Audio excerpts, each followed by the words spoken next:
That's it. That's the intro. Dead Matter may not have a lot of character customization, but what it lacks in character customization, it makes up for in the immense amount of traits, perks, and previous occupations you can have in the game when creating your character.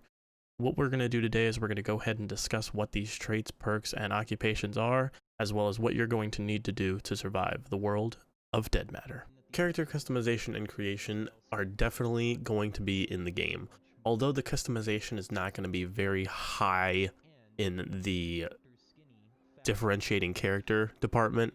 You're definitely going to be able to do a few things. You're going to be able to change your hair color, skin tone, your eye color, your facial structure, as well as your height and fitness level.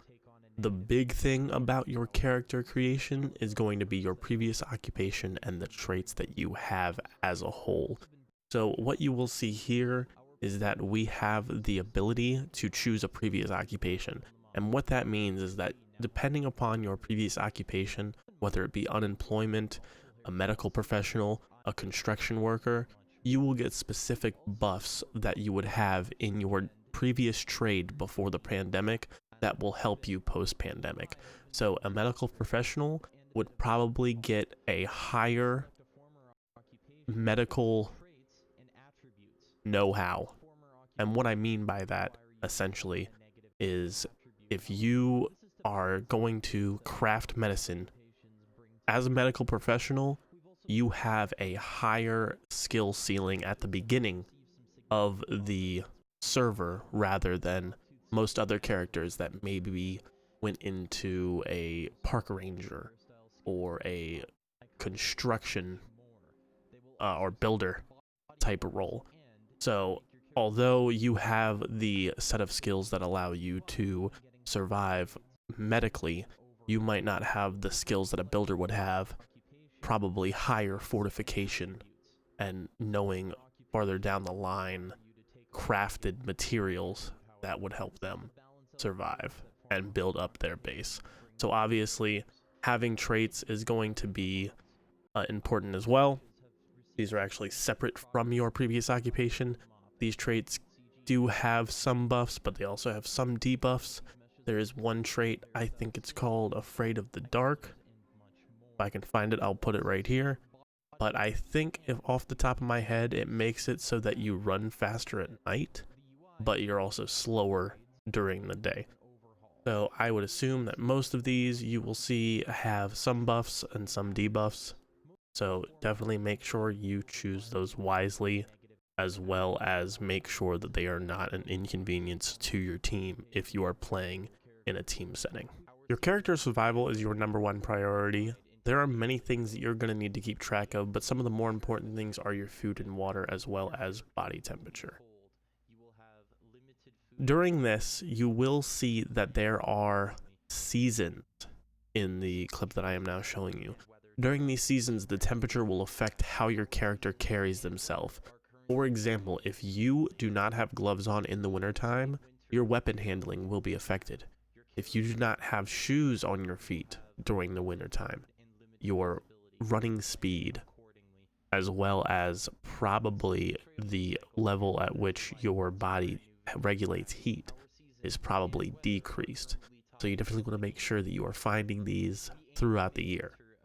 Because if you're not, you are not going to be able to keep your temperature up, and you will have to constantly eat more, or you will need to find shelter to take shelter in while you are out scavenging for food during the winter. Although there are some nutrition requirements in Dead Matter, these nutrition requirements do not necessarily need to be met.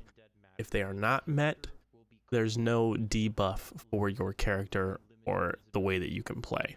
But if you do actually make sure that you have these nutrition requirements fulfilled, you will get some buffs. Although I do not see any information about what these buffs are, I do assume it will be heal speed, or maybe the speed at which your character regenerates stamina and or gets tired.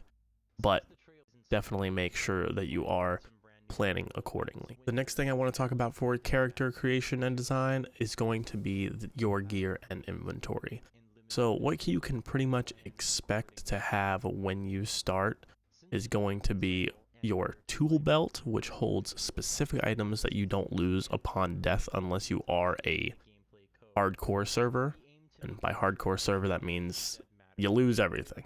That's just what happens after you die. But if you're not in a hardcore server, you get to keep the specific items which are shown on your tool belt. These items include maps, compasses, key rings, GPS, lighter, as well as binoculars, and a few other items. When you do die, you keep these items, but you also spawn in with pants and I assume a t-shirt. But at bare minimum, they will be pants on you, and you will be able to use the waistband as a holster for pistols and potentially other weapons as well. So, although you do spawn with pants and potentially a t-shirt, you will need to scavenge the world to find other equipment.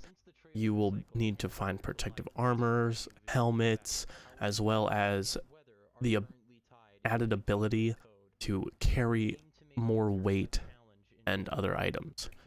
So there is backpacks in the world, there are duffel bags in the world, but you will need to find these.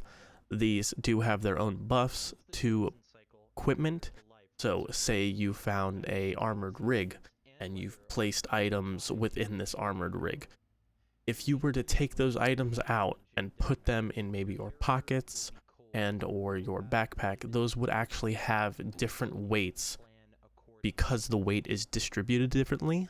So what you will see in the game is maybe something that is 5 kilograms, you put it, on your vest, and the weight distribution doesn't necessarily bring the weight down, but it will make it so that it's better evenly distributed.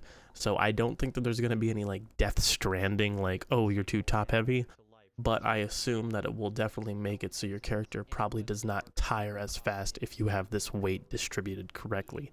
So you definitely want to make sure you're finding backpacks, tactical rigs, and you definitely want to make sure you're finding armor to protect yourself.